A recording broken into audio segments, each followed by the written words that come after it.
साल 1919, eastern Europe. वहाँ हमें हर्सल और उसकी वाइफ को दिखाया जाता है। ये दोनों के दोनों ज्यूइश हैं। इनके गांव के ऊपर रशियन आर्मी ने हमला किया है, इसीलिए इन दोनों को अमेरिका में सिएटल आकर शिफ्ट होना पड़ता है, जहाँ हर्सल को एक अचार बनाने वाली फैक्ट्री में जॉब मिल जाती है। इस फैक्ट्री में बहुत गंदगी है और हर्सल का काम है कि यहाँ पर जितने भी चूहे हैं उन चूहों को मारना। हर्सल अपने काम में बहुत माहिर होता है, बहुत सारे चूहों को मारता है। उसके पास पैसे भी आ जाते हैं और उन पैसों से सबसे पहले वो अपने लिए और अपनी पत्नी के लिए एक एक कब्र खरीदता है जो आसपास ही होती है, ताकि मरने के बाद इन दोनों को आसपास ही दफना दिया जाए। अमेरिका आने के बाद हर्सल की जिंदगी में सब कुछ अच्छा चल रहा होता है। जल्दी उसकी पत्नी प्रेग्नेंट हो जाती है, जिससे हर्सल बहुत खुश होता है। और एक दिन जब वो फैक्ट्री में चूहा मार रहा होता है, तभी उसका पैर स्लिप हो जाता है, जिससे वो अचार के एक बहुत बड़े कंटेनर के अंदर गिर जाता है। और ठीक उसी वक्त गवर्नमेंट इस फैक्ट्री को हमेशा के लिए बंद कर देती है, क्योंकि यहाँ पर बहुत गंदगी है। अनहाइजीन की वजह से लोग बीमार हो रहे हैं। हर्सल जिस कंटेनर के अंदर गिरा होता है, वो लोग उसका ढक्कन बंद कर देते हैं और हमेशा के लिए इस फैक्ट्री को सील कर दिया जाता है। 100 साल बीत जाते हैं। आज तक किसी को कुछ पता नहीं चला कि हर्सल कहाँ गया। 100 सालों के बाद हमें उसी अचार वाली फैक्ट्री के बाहर 2 लड़कों को दिखाया जाता है जो ड्रोन उड़ा रहे होते हैं, और अब वो अपने ड्रोन को फैक्ट्री के अंदर भेजते हैं। और तभी उनका ड्रोन उसी कंटेनर से टकराता है जिसके अंदर 100 साल पहले हर्सल गिरा था। और जैसे ही ड्रोन ढक्कन से टकराता है, ड्रोन वहीं पर गिर जाता है, थोड़ा सा ढक्कन भी खुल जाता है। अब वो दोनों लड़के ऊपर आते हैं, वो देखते हैं कि उनका ड्रोन वहीं पर गिरा हुआ है, और ड्रोन के लगने से जो ढक्कन खुला होता है वो उस ढक्कन को पूरा खोल देते हैं। और तभी अंदर से हर्सल निकलता है, जो 100 सालों के बाद भी जिंदा है। उसे देखकर वो दोनों के दोनों लड़के डर जाते हैं। पर हैरानी की बात ये होती है कि 100 साल बीत जाने के बाद भी उसकी उम्र नहीं बढ़ी। वो उतना ही जवान होता है जितना जवान उस वक्त था जब वो कंटेनर के अंदर गिरा था। और अब वैज्ञानिक उसके ऊपर शोध करते हैं। वो पूरी तरह से ठीक होता है। वैज्ञानिकों को पता चलता है कि उसके परिवार में उसके ग्रेट ग्रैंडसन के अलावा कोई नहीं बचा। जल्दी उसके ग्रेट ग्रैंडसन को बुलाया जाता है, जिसका नाम बेन है। अब हर्सल जब बेन को देखता है तो पहचान जाता है कि ये मेरा परपोता है, क्योंकि उसकी शक्ल उससे हूबहू मिलती है। हर्सल जब बाहर जाता है तो बाहर की दुनिया को देखकर दंग रह जाता है, क्योंकि पिछले 100 सालों में दुनिया पूरी तरह से बदल चुकी है। इसके बाद बेन उसे अपने घर ब्रुकलिन ले आता है। हर्सल जब अपने परपोते का घर देखता है तो वो हैरान हो जाता है, क्योंकि यहाँ पर हर एक फैसिलिटी होती है। जबकि खुद रशियन सोल्जर्स की वजह से ईस्टर्न यूरोप से अमेरिका आने के बाद उसने अपनी जिंदगी गरीबी में बिताई थी। वो पैसे कमाने के लिए अचार की फैक्ट्री में चूहों को मारा करता था। और उसका परपोता बेन एक प्रेस्टिजियस काम करता है, वो एप्लीकेशंस बनाता है जो आज की दुनिया का काम है। हालांकि हर्सल को ये काम समझ में नहीं आता, क्योंकि 100 साल पहले किसी भी तरह की कोई भी टेक्नोलॉजी नहीं थी। बेन बताता है कि मैं 5 सालों से एक ऐप पर काम कर रहा हूँ जिसका नाम बूब बॉप है। ये एक ऐसी एप्लीकेशन है जिससे किसी भी कस्टमर को ये पता लग सकता है कि जो भी सामान वो दूसरी एप्लीकेशंस में खरीद रहे हैं वो जेन्युइन है या नहीं। अब क्योंकि हर्सल ने अपने बेटे को कभी नहीं देखा था, क्योंकि उसके पैदा होने से पहले वो अचार के कंटेनर में गिर गया था, इसीलिए वो एल्बम में उसकी फोटोज देखता है। बेन बताता है कि मेरे माता पिता की मृत्यु एक कार एक्सीडेंट में हो गई। इसके बाद हर्सल बेन के साथ उस जगह जाता है जहाँ पर उसने 100 साल पहले अपने और अपनी पत्नी के लिए 2 कब्र खरीदी थी। वो देखता है कि उसकी पत्नी की कब्र की हालत बहुत ज्यादा खराब है, जो देखकर उसे बिल्कुल अच्छा नहीं लगता। साथ ही ऊपर एक बिलबोर्ड लगाया जा रहा होता है जो कि रशियन कंपनी का है। ये शराब की एडवर्टीजमेंट होती है।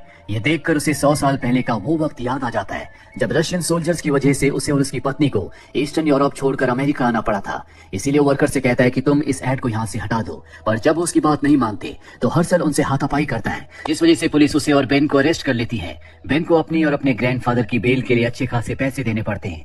दरअसल बेन के पास पहले फंड्स की कमी होती है। वो अपनी ऐप को एक बहुत ही बड़ी ऐप बनाना चाहता है, जिसके लिए उसे पैसों की जरूरत है। और अब अरेस्ट होने के बाद इन्वेस्टर्स उसके इस प्रोजेक्ट में बिल्कुल भी उसका साथ नहीं देना चाहते, कोई उसे फंडिंग नहीं करना चाहता। हर्सल कहता है कि तुम्हें मेरे साथ मिलकर अचार का बिजनेस करना चाहिए, इससे हम बहुत पैसे कमा सकते हैं। लेकिन बेन उसकी इस बात से सहमत नहीं होता। वो कहता है कि दुनिया 100 साल आगे निकल चुकी है, तुम अब भी 100 साल पीछे हो। इस बात से हर्सल को बहुत बुरा लगता है। वो कहता है कि मैं बहुत पैसे कमाऊंगा और उन पैसों से अपनी पत्नी की कब्र के ऊपर जो रशियन एडवर्टीजमेंट की शराब का एड है उसे मैं हमेशा के लिए हटवा दूंगा। और ये कहकर वो वहां से चला जाता है। वो एक सुपरमार्केट में जाता है जहां पर वो कुछ क्यूकम्बर्स खरीदता है ताकि उनका अचार बना सके, लेकिन ये बहुत महंगे होते हैं, उसके पास इतने पैसे नहीं है, इसीलिए उसे क्यूकम्बर वहीं पर छोड़ने पड़ते हैं। हर्सल को कुछ समझ नहीं आता कि वो क्या करे। तभी उसकी नजर कूड़ेदान में जाती है जहां पर बहुत सारी रॉ सब्जियां लोगों ने फेंकी होती है। इनमें क्यूकम्बर भी होते हैं जो उसे चाहिए। वो क्यूकम्बर वहां से ले लेता है। साथ ही अलग अलग कूड़ेदान में जाकर वो अचार बनाने का सभी सामान इकट्ठा कर लेता है, जिसके बाद वो अचार बनाता है। और अचार बनाने के बाद जब वो शहर में बेचने के लिए जाता है तो लोग उसका अचार बहुत जल्दी खरीद लेते हैं, क्योंकि ना तो इसमें कोई केमिकल होता है, साथ ही मार्केट प्राइस से बहुत कम होता है। इसीलिए देखते देखते उसकी दुकान में भीड़ लग जाती है। वो कहता है कि जब तुम्हारा अचार खत्म हो जाए तो इसी डब्बे को वापस लाना, मैं इसी डब्बे में दोबारा अचार भर दूंगा। लोगों को लगता है कि वो कितना महान है, उसे प्रकृति की, नेचर की कितनी चिंता है। वो नहीं चाहता कि हम बार बार चीजों को बनाएं जिससे प्रकृति को नुकसान होता है, लेकिन हर्षल दरअसल अपने पैसे बचाना चाहता था। अब सोशल मीडिया वाले भी उसे कवर करते हैं, जिस वजह से वो बहुत फेमस हो जाता है। उसके पास अब अच्छे खासे पैसे आने लगे हैं। वही बेन को दिखाया जाता है जिसके पास अब भी अपनी एप्लीकेशन के लिए पैसे नहीं आए, और एक दिन वो सोशल मीडिया पर अपने ग्रेट ग्रैंडफादर का यानी कि हर्षल का वीडियो देखता है और देखता है कि उसके अचार को लोग बहुत पसंद कर रहे हैं, वो बहुत पैसे कमा रहा है, जिस बात से उसे अच्छा नहीं लगता, क्योंकि हर्षल ने उसे चैलेंज किया था और वो इस चैलेंज को नहीं हारना चाहता। इसीलिए वो हेल्थ डिपार्टमेंट को कंप्लेंट कर देता है कि हर्षल अपने अचार को कूड़ेदान से उठाई हुई सब्जियों से बनाता है, जिसके बाद उसके काम पर रेड मारी जाती है, उसके काम को बंद कर दिया जाता है, साथ ही उस पर $12,000 का फाइन लगाया जाता है। उसने जितने पैसे कमाए थे अब सब के सब पैसे गवा दिए।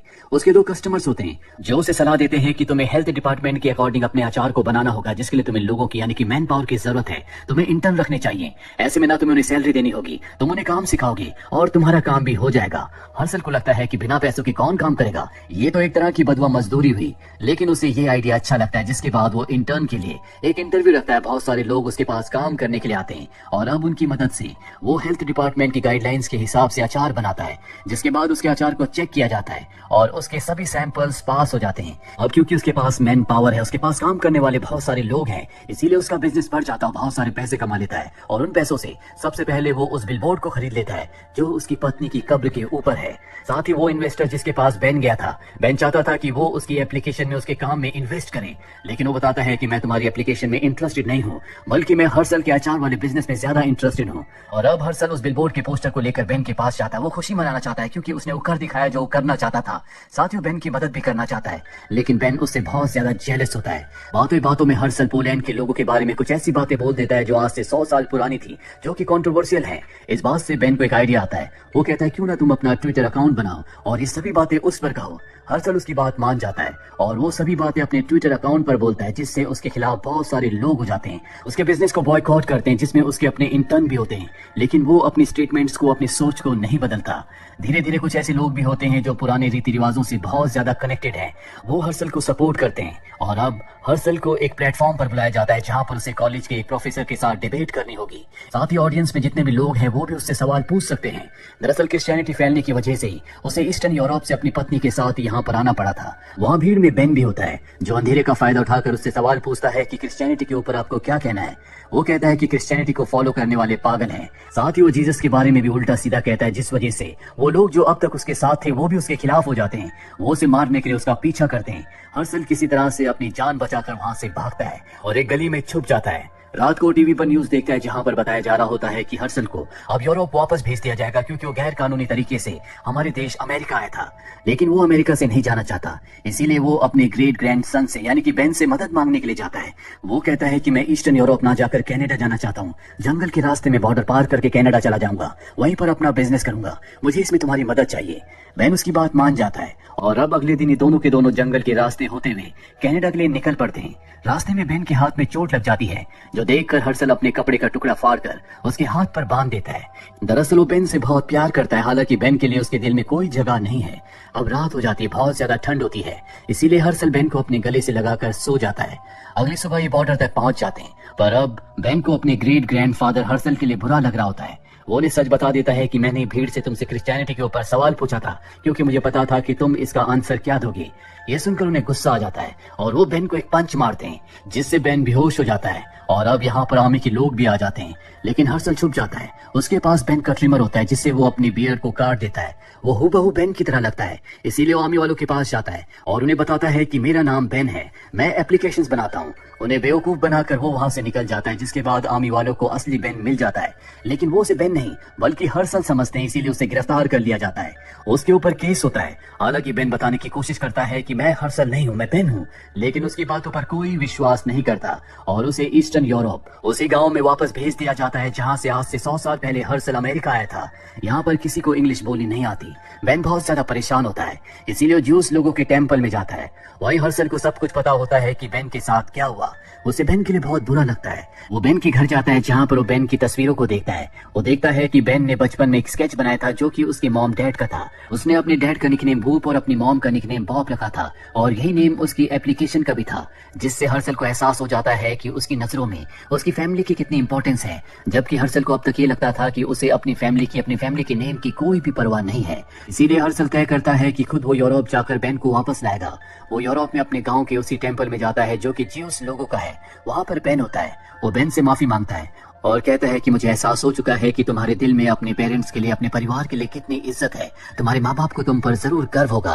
बेन भी उससे माफी मांगता है, जिसके बाद ये दोनों के दोनों उस झील के किनारे जाते हैं जहाँ पर हर्सल कभी अपनी वाइफ के साथ घूमने जाया करता था। ये अमेरिका आ जाते हैं जहाँ ये तय करते हैं कि अचार के बिजनेस को एक बार फिर से शुरू करेंगे। बेन कहता है कि मैं इस बिजनेस के लिए एक वेबसाइट बनाऊंगा और यहीं पर ये फिल्म, ये कहानी खत्म हो जाती है। उम्मीद करते हैं कि ये कहानी आपको पसंद आई होगी।